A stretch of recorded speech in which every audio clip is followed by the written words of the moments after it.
ओडिशा सरकार सामाजिक सुरक्षा और भिन्नक्षम सशक्तिकरण विभाग तरफ आयोजित राज्यस्तरीय अंतर्जातीय भिन्नक्षम दिवस प्रथम दिन कलिंग स्टूडियो छकठार सोआ विश्वविद्यालय स्टाडियम पर्यंत आज एक पदयात्रा अनुष्ठित हो जाइछि।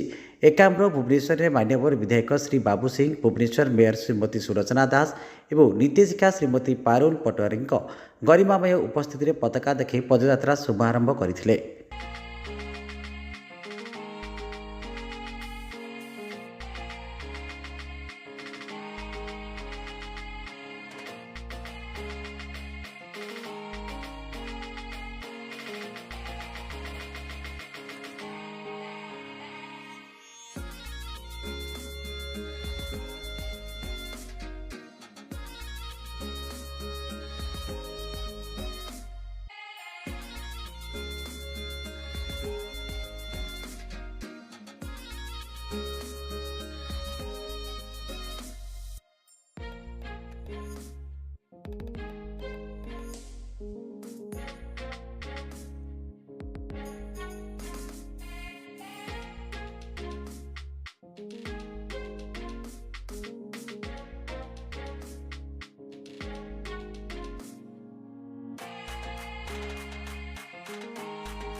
दर्शक बंधु आपण माने यूट्यूब रे 24 घंटार अपडेट खबर जानिबा पई यूट्यूब रे टाइप करंतु न्यूज एंड ओडिया। एबे यूट्यूब रे न्यूज एंड ओडिया चैनल उपलब्ध।